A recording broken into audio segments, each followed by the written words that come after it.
Aisha, I never noticed she was a man. I never knew. I believe that our education, like such as in South Africa and the Iraq, everywhere like such as.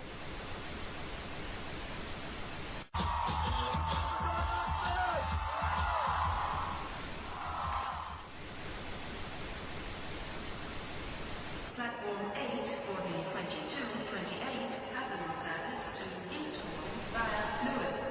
Please join first. One option, placing a tracking microchip under a service member's skin. Former Special Operations Officer. And if you hear the shouting, it's a group of demonstrators that 9/11 was an inside job.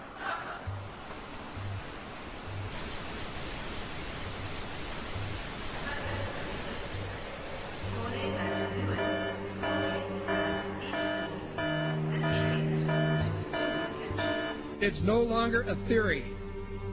What I'm about to say is fact. The secret organizations of the world power elite are no longer secret.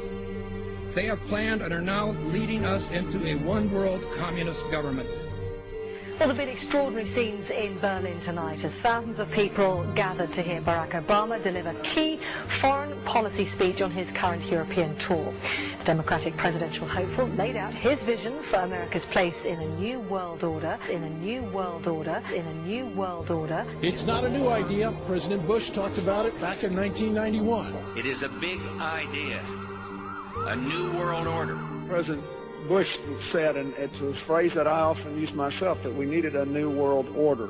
There's a need for a new world order.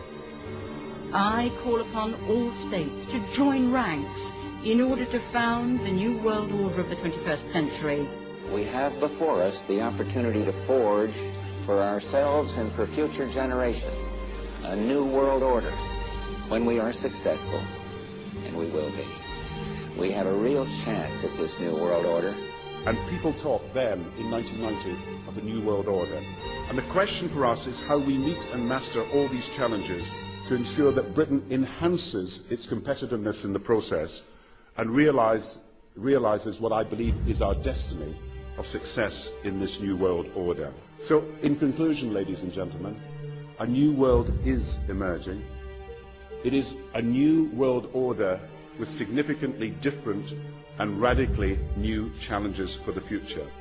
And people better understand that they mean exactly what they're saying. It's a new world order they're trying to create, and they're trying to do so not only without approval or consent of the governed in this country, but despite the popular will. This is a straightforward assault by the elitists in this country.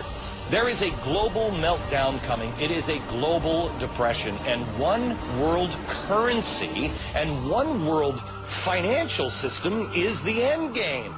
China said last week they want one global currency. France said yesterday or the day before that they want one world order, a new world order, at the end of this event.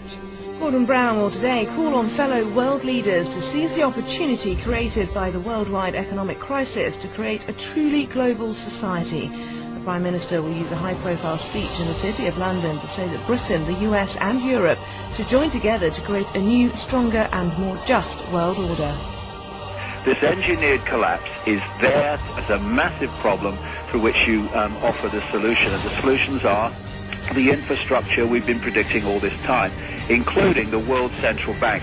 The goal of this manipulation, and has been for a very long time, is to get the world population to see as a good idea, or the only option in given circumstances that are manipulated into place, the creation of a one-world government, a world central bank which would administer all financial transactions on the planet, a world currency, and a microchipped population linked to a global computer. The wealthy elite who have the money and the power know that if they can create a one world global social system, that they can control the central authority.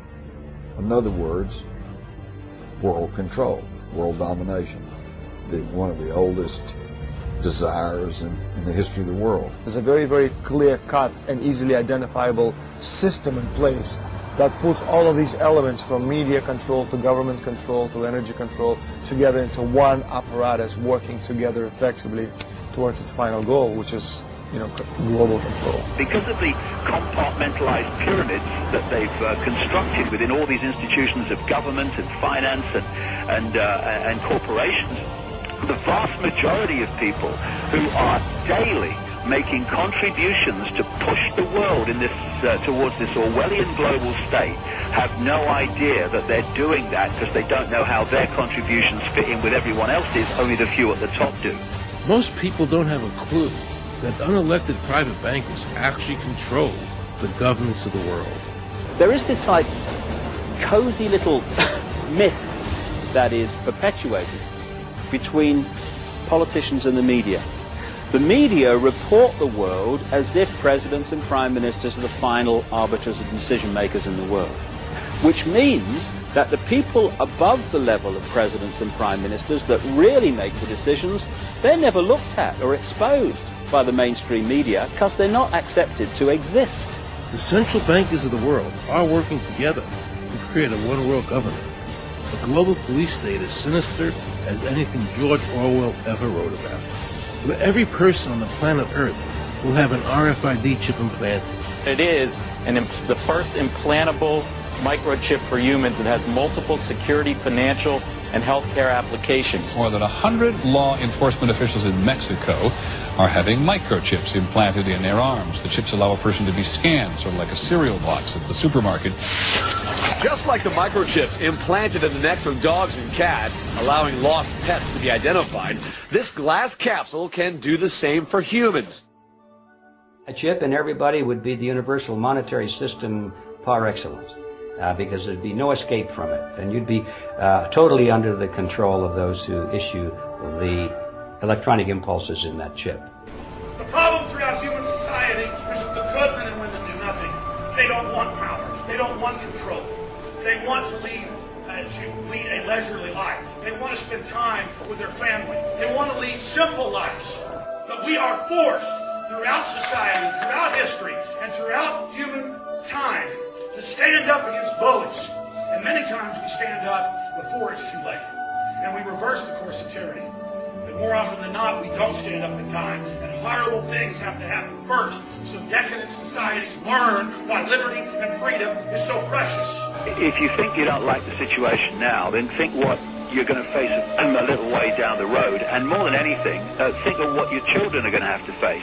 Because you think if we live in a controlled society now, this is nothing compared with what they are going to have to live in.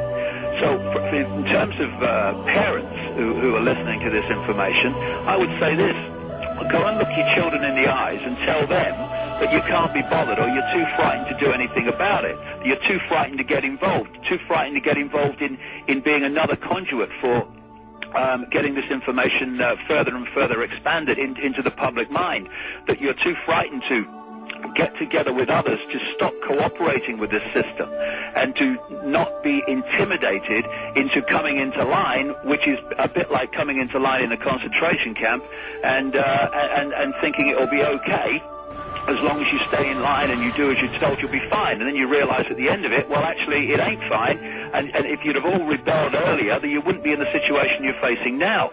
The point of mathematics alone ought to let us see where the real power is here. There are billions of people, 6 billion, nearly getting on for 7 billion on this planet, who are being manipulated. There are, in full knowledge of what they're doing, a relative handful of those who are doing the manipulating to the end that we're talking about. They think they've beaten us. They think that they're going to have their way with us. And I'm here to tell them they're not going to have their way with us. We are going to defeat them. You guys aren't going to be able to get away with your New World Order, sir. Talk about Bill. You know what New World Order is. You will never get a New World Order. Never. National sovereignty will prevail. The New World Order is going down, sir. You can laugh. Wake up, people. Wake up. Research the New World Order. This is important. Look it up. Investigate it. Your New World Order will fall.